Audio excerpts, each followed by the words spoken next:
Hello everyone, this is East Coast Games, and today I just wanted to take a little look at the current game I'm developing, a cactus-themed RPG called Arid Jared. So let's get right into it. Right, so the game starts up, and here we have the main menu, title screen. You can choose a new game or to load your game. And I still don't have all of the saving scripts working properly. Right now it'll only save your held XP. So let's just start a new game. And here we are. So this is the Desert Sanctuary, aka the lobby. And so first I want to show off the most recent room. And you'll see once you approach the ladder, a text box is drawn and it says press enter to ascend to the Sunbeam Terrace. So obviously while overlapping that sprite, you press enter, it will take you to this room. And I'm not going to reveal what happens up here, but it is a key part to the game. So we got those sunbeam effects, and we also have a shadow sprite drawing nicely. So we're gonna go back down this ladder. The same text box is drawn, so we're gonna press enter while overlapping there.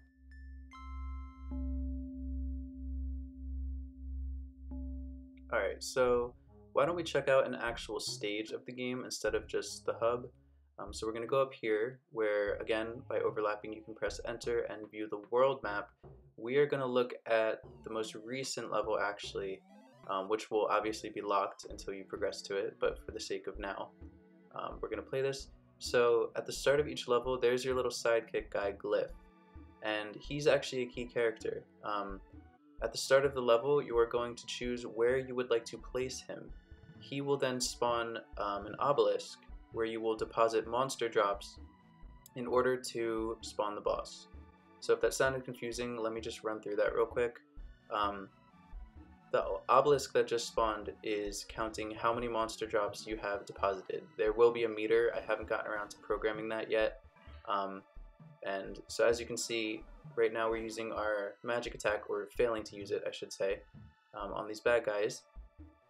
And you will see in just a moment, yeah.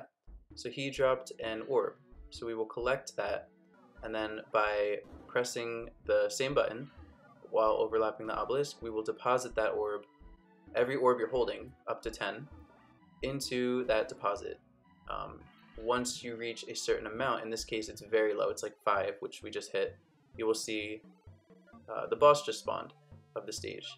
And so this guy is a little bit tricky. He will spawn these smaller versions of himself, these little landmines that will rise up out of the ground and detonate, and then they'll shoot out these projectiles.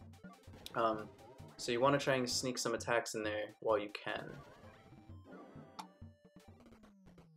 Alright, so now you'll see that once the boss is defeated, you will actually save a NPC of the level, and every level will have a unique character to save. So here we have Chase, this red guy, he's my favorite. And I'll just let you see this little closing dialogue.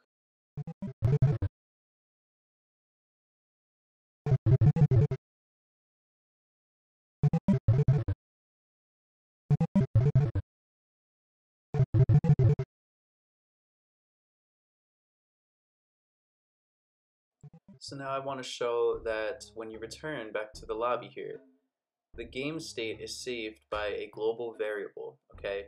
So all of the cacti you have saved up to this point will appear in the lobby, and actually as the state updates, they'll move around, they'll have different dialogue. So you can see Chase over in the left, we just talked to him.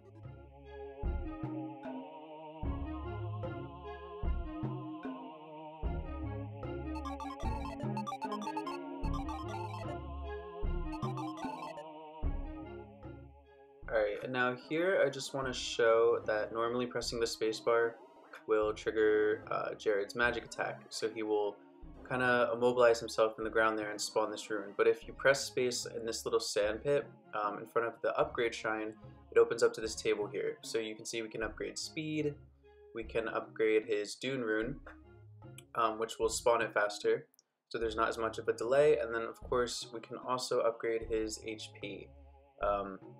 So by doing this, it will allow him to take more hits in battle. So you can see it's very light RPG elements in this game. So while this isn't necessarily a skill tree, it does allow the player to kind of set up their own build as you would in other games. So for example, if you level up your HP, you're more of a tank build. If you level up your speed, you're more of like a speed demon. So there's different tactics to conquering each level.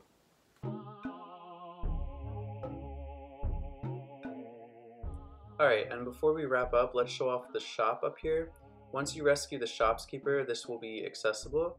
And you'll notice not a lot of this is programmed yet, but you can see that the held item is displayed up in the top box there. So you can see Jared just bought this soup. So now I just want to put up on the screen some of the sprite work that I've done for some of the NPCs.